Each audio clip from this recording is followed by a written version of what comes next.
درود тамошобинони азиз, хулосаи хабарҳои муҳими рӯзи 12 январи Тоҷикистонро аз пойгоҳи хабарии Бомдод бароятон пешкаш мекунем. Дар ин барнома 11 солу 6 моҳ ҳукми зиндон, як зан барои қасдан вайрон кардани пардаи бакурати кӯдаки 4-сола. додгоҳи ҳолӣ ҳукми сабуки таҷовузгари духтари 12-соларо беҳкор кард. боздошти 16 шаҳрванд аз Молдова ихроҷ шуда дар фурудгоҳи Душанбе. боздошти ду бародар дар пайи як муноқишаи хунин дар Панҷ. як зан дар Истарафшан ба ташкили фоҳишахона айбдор мешавад. ва акнун тафсилоти хабарҳо. додгоҳи ноҳияи Синои шаҳри Душанбе рӯзи 8 январ сокини Турсунзода Одина Ҳайдароваро бо ҷурми босабзии қасдан дарондани пардаи бакурати ҷияни хурдсолаш ММ соли таваллудаш 2016 ба 11 солу 6 моҳи зиндон маҳкум кард.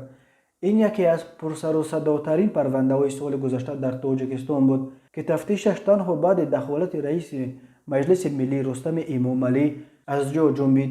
Додстони кулли Тоҷикистон рӯзи 12 январ бар асоси натиҷаҳои тафтишот хабар дод, ки Ҳайдарова Одина Абдуллоевна субҳи 1 августи соли 2020 аз ҳузур надоштани дигар аъзои оилаашон истифода бурда дар манзили истиқоматиашон воқеъ дар шаҳри Турсунзода як адад маҳсулоти полизии сабзиро гирифта ба ҳуҷраи хоби хурдсол м даромада ба узви занонаи охирин сабзиро ворид карда ба узвҳои таносул ва саломатиаш зарари вазмини ҷисмонӣ расонидааст.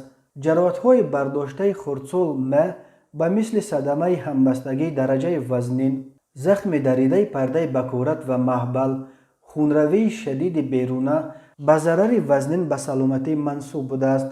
модари м, ки аз шавҳараш ҷудо шуда буд, тобистони соли гузашта духтарашро барои аёдат ба хонаи хешу табори шавҳараш оварда буд. бехабар аз он ки нисбат ба кӯдаки маъсум чунин як кирдори гӯшношунидро раво мебинанд, додстонӣ гуфт қасди Одина Ҳайдарова аз ин амали бад бо роҳи пинҳонӣ пардаи бакурати ҷияни хурдсолаш м-ро вайрон намуда, дар оянда номбурдаро ҳамчун бероҳа дар назди ҷамъият муаррифӣ сохта, бо ин роҳ ба модари вай таъсири рӯҳию равонӣ расонидан будааст. ин қазияро дар аввали моҳи сентябр фаъоли ҷамъиятӣ Зульфия Раҳматова бо нашри видеои хешовандони кӯдаки ҷабридида расонаӣ кард. ба дунбол рӯзи 11 сентябр раиси Маҷлиси Миллии Тоҷикистон Рустами Эмомалӣ дар як ҷаласаи корӣ аз мақомот талаб кард, ки ин парвандаро ба таври фарогир тафтиш кунанд. ва худи ҳамон рӯз Додстонии кулли Тоҷикистон дар пайи супориши Рустами Эмомалӣ хабар дод, ки дар робита ба ин қазия Ҳайдарова Одина ва бародари 23-солаи ӯ Маҳмаҷонов Муҳаммаҷон дастгир шуданд. додгоҳи олии Тоҷикистон рӯзи 12 январ ҳукми додгоҳи шаҳри Исор дар мавриди парвандаи пурсарусадои таҷовуз ба номуси духтари ноболиғ 12-соларо бекор кард. дар ин бора Азия Плюс бо такя ба манбааш дар додгоҳи олӣ хабар дод. додгоҳи олӣ ин парвандаро барои тафтиши дубора ба додстонии Исор баргардондааст. додгоҳи Исор рӯзи 9 декабр Ҳусниддин Абдуллоев сокини 42-солаи деҳаи лӯланишини Кӯчабоғро дар таҷовуз ба номуси духтари 12-сола айбдор донист ва ба 5 соли зиндон маҳкум кард, вале билофосила нисбат ба ӯ аз қонуни афв кор гирифта Абдуллоевро аз толори додгоҳ озод кард. ин ҳукми ниҳоят сабук нисбат ба таҷовузкор мавҷи вокунишҳои манфиро ба бор овард. бисёриҳо бар инанд, ки нафари гунаҳгор бо эҳтимоли ғолиб дар ивази пора чунин ҳукми сабук гирифтааст. ахиран намояндагони 54 созмони ғайридавлатӣ дар як номаи саркушода аз роҳбарони Тоҷикистон хостанд, ки муҷозотро барои озори ҷинсии кӯдакон шадидтар кунанд ва нагузоранд, ки афроди гунаҳгор дар чунин ҷиноятҳо бо ҷазоҳои сабук халос шаванд.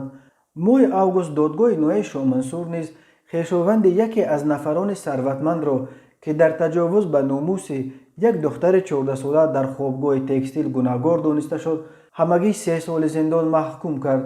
ҳамин тавр додгоҳи ноҳияи Рӯдакӣ як ҷавони муттаҳам ба ҳаракатҳои бадахлоқонаи шаъвонӣ нисбат ба як писарчаи 11-соларо ҳамагӣ ба 160 соат корҳои ислоҳӣ маҳкум кард.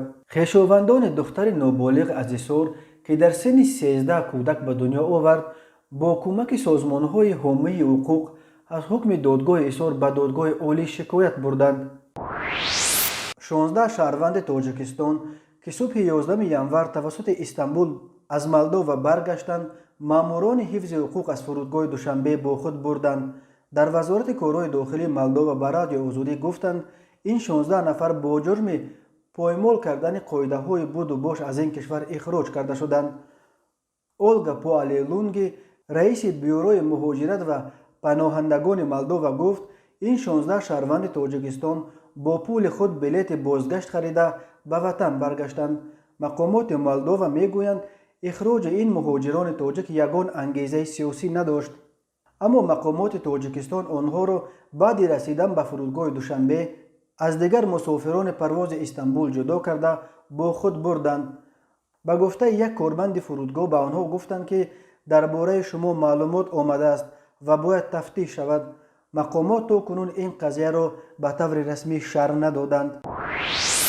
2 ساکن جماعت آزادگان ناحیه 5 همچون گمانبر در قصد رسانیدن ضرر وزنین به سلامتی دستگیر شدند.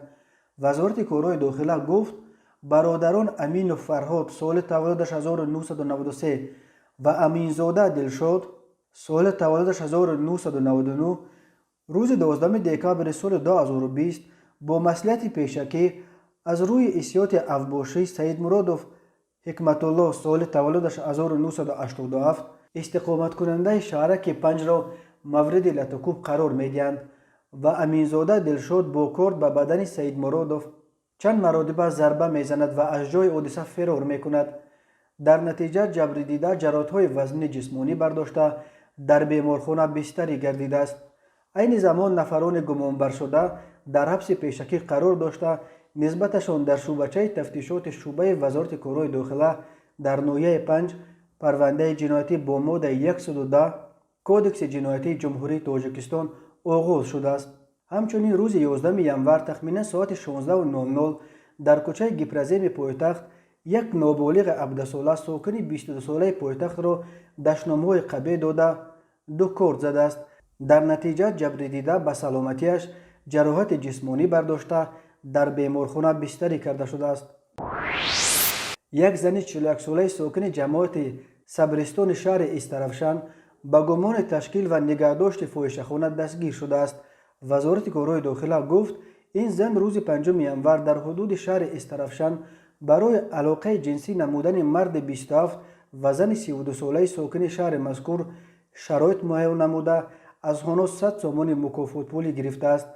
این چنین نام برده 9 دکامبر به جوان 21 و زن 32 ساله ساکن استرفشن برای علاقه جنسی شرایط معین نموده از آنها 200 سوم مکافات پولی گرفته است.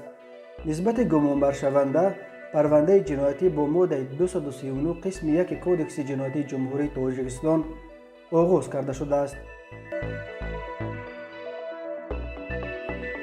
این بود چند خبر روز. خبرهای بیشتر را در سامانه بامداد پیدا کنید. خوش باشید.